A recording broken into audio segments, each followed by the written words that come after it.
Assalamualaikum warahmatullahi wabarakatuh. Pemirsa MRC Ruqyah dimanapun Anda berada. Puji syukur kita kepada Allah dalam lindungannya, dalam keberkahannya, sehat walafiat. Salam dan salawat kita panjatkan kepada baginda Nabi Muhammad Sallallahu Alaihi Wasallam beserta keluarga dan para sahabatnya. Semoga kita ini adalah umat-umatnya yang kelak di yaumil mahsyar mendapatkan syafaatnya.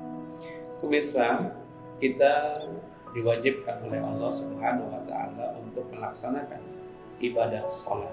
Karena sholat itu adalah ibadah yang pertama kali akan ditanya di alam kubur. Ya.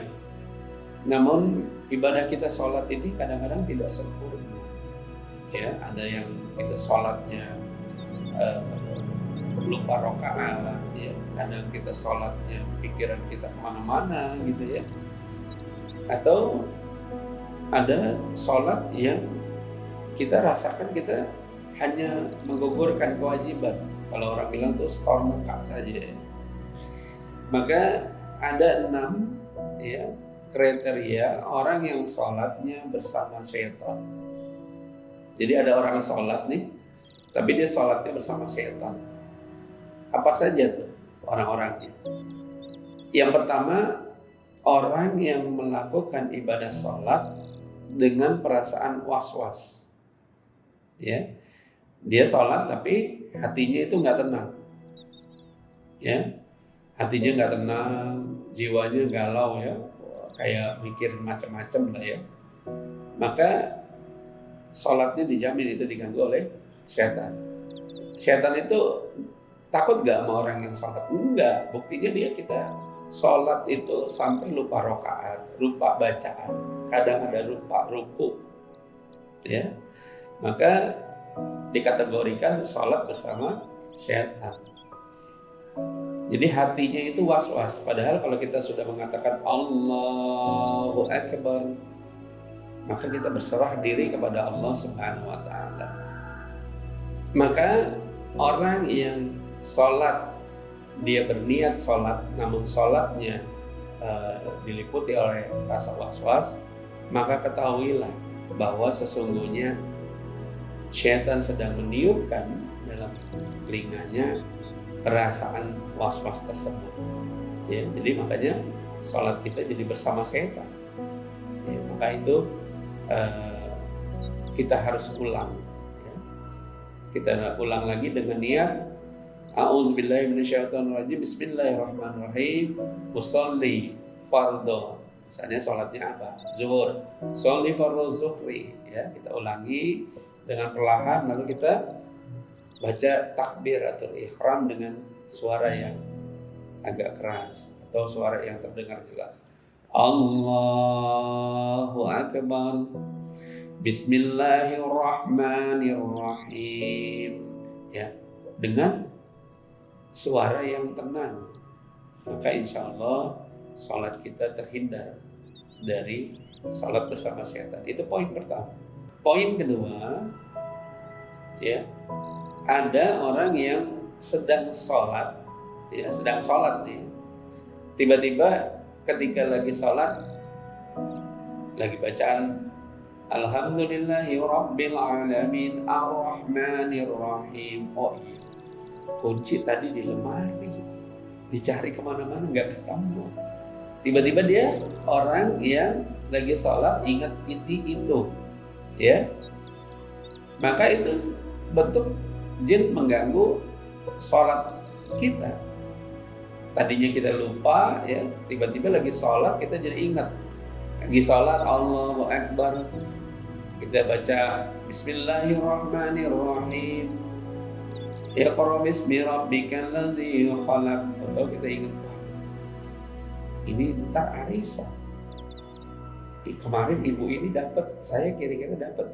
Udah, sholat kita hancur. Ya, sholat kita sudah tidak karena Allah Subhanahu wa taala, tapi setan sudah mengganggu itu. Maka orang yang sholatnya mengingat ini itu, ya, maka dijamin dia sholat bersama setan. Kenapa? Sholatnya tidak khusyuk. Ya, nanti ada bab khusus tuh, bagaimana kita sholat supaya khusyuk.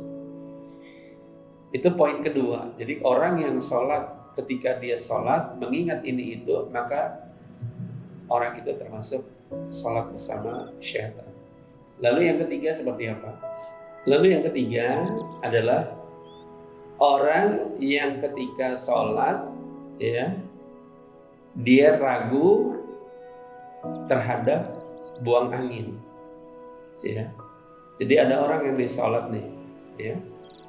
Ketika sholat dia merasa bahwa dia udah batal karena dia kentut, ya, atau buang angin, gitu ya. Ya, orang yang ragu-ragu ini, orang-orang yang ragu dalam sholatnya apakah dia batal atau enggak, maka dia disebutkan juga sholat bersama syaitan. Maka ada hadisnya tuh, hadis diriwayatkan oleh Imam Ahmad. Kata Rasulullah SAW, ya, kata Rasulullah SAW dikatakan begini: jika ada orang yang merasakan merasakan kentut gitu atau buang angin gitu ya, maka janganlah kalian membatalkan sholatnya sampai dua hal, ya, terdengar suaranya, jadi terdengar suaranya bunyi tut gitu ya, atau tercium baunya. Ya, jadi kalau kita merasanya buang angin tapi nggak ada suaranya atau nggak ada baunya, maka sholatnya wajib dilanjutkan. Dengan catatan kita jangan ragu bahwa kita itu masih dalam keadaan sholat atau dalam keadaan sah untuk tidak batal wudhu, ya. Karena setan mengganggu gitu nih. Kadang-kadang kan kita nahan wudhu nih. Kadang-kadang kita kan nahan sholat nih ya, sampai ketika kita nahan sholat. Kadang-kadang kita kan lagi sholat nih, terus kita nahan buang angin, nahan kentut nih ya.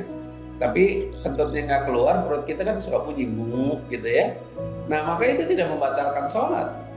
Teruskan saja sholatnya, ya. Kecuali, ya, kata Rasulullah dalam hadisnya tadi, kecuali itu berbunyi gitu ya, berbunyi dan tercium baunya, maka batal, wudu ulang gitu. Lalu yang berikutnya seperti apa? Lalu yang berikutnya adalah orang yang ketika sholat dia tidak fokus terhadap sholatnya, ya.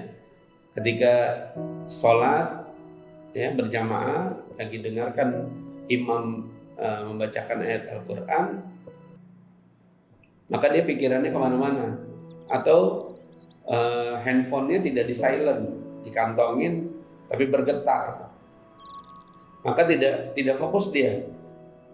Hatinya langsung memikir ini jangan-jangan ada telepon dari klien, atau jangan-jangan ini orang mau ngasih project, maka sholatnya itu udah diganggu oleh setan, ya. Makanya Rasulullah SAW mengatakan salah satu, ya, curian dari setan kepada manusia dalam sholatnya adalah ketika dia menengok, ya, atau dia menengok ke sesuatu, maka disebut itu setan mencuri pandangan dari manusia. Maka jangan sampai ketika kita sholat, ya, pikiran kita kemana-mana, mata kita kemana-mana. Mata kita tuh tertuju kepada posisi sajadah atau menunduk ke bawah. Maka posisinya tidak boleh kemana-mana, ya. Posisinya adalah tertuju ke tempat sujud atau menunduk ke bawah. Atau ada lagi sekarang orang ingin baca Quran, ingin dalam sholat membaca surat-surat yang panjang, maka di depannya diperlihatkanlah Quran, itu diperbolehkan. Lalu ada lagi yang bertanya, kalau biar khusyuk boleh gak kita sholat sambil merem, ya, sambil merem gini biar khusyuk. Yang pastinya kita boleh sholat dalam keadaan mata terbuka atau tertutup, tetapi jangan terlalu lama karena dikhawatirkan kita ngantuk dan tertidur, ya. Maka untuk kekhusyuan, maka boleh kita sekali-sekali kita memejamkan mata kita, lalu kemudian kita membuka mata kita kembali. Yang dijaga adalah jangan sampai pikiran kita kemana-mana, ya, tidak fokus, sehingga akhirnya kita tidak fokus dalam rakaatnya, tidak fokus dalam makninahnya, ya, dan lain-lainnya. Maka sholatnya itu nanti dikategorikan sholatnya tidak bermanfaat alias sholatnya diambil oleh syaitan. Berikutnya adalah orang yang melakukan ibadah sholat dengan tergesa-gesa, terburu-buru. Allahu Akbar, Bismillahirrahmanirrahim, Alhamdulillahirabbil alamin, Arrahmanirrahim, Maliki yaumiddin. Terburu-buru dari bacaan, dari gerakan, ya, bahkan kita pernah lihat tuh di media sosial ada kelompok santri yang melaksanakan sholat tarawih, ya, sholat tarawih dengan cepat gitu, ya, dan dalam berapa menit udah selesai. Nah, maka kita katakan itu sholatnya bersama syaitan karena sholatnya terburu-buru. Padahal kalau kita lihat tayangannya di televisi, bagaimana di Masjidil Haram, ya, orang imamnya membacakan ayat Al-Quran dalam setiap rakaatnya itu lama. Maka para sahabat ketika sholat bersama Rasulullah itu bacaannya panjang-panjang dan lama sholatnya.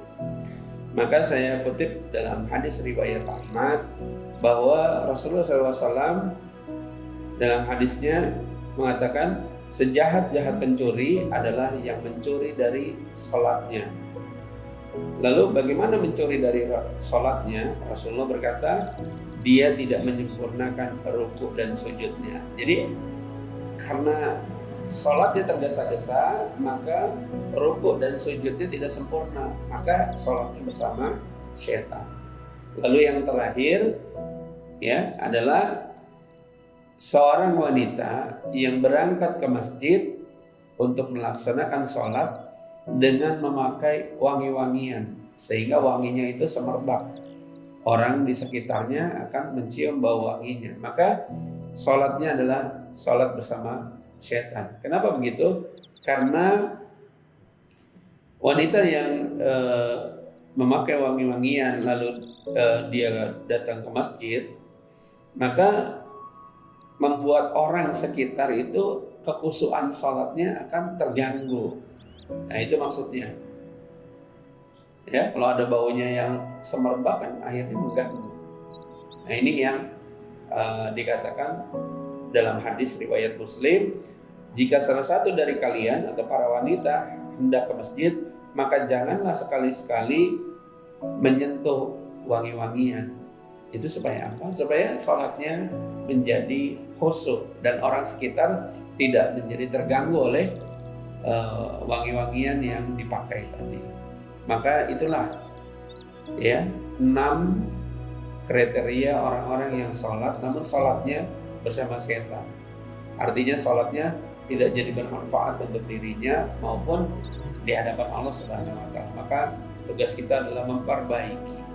Karena sholat yang agama, sholat itu adalah amalan yang pertama kali akan dihisab atau ditanya di alam kubur.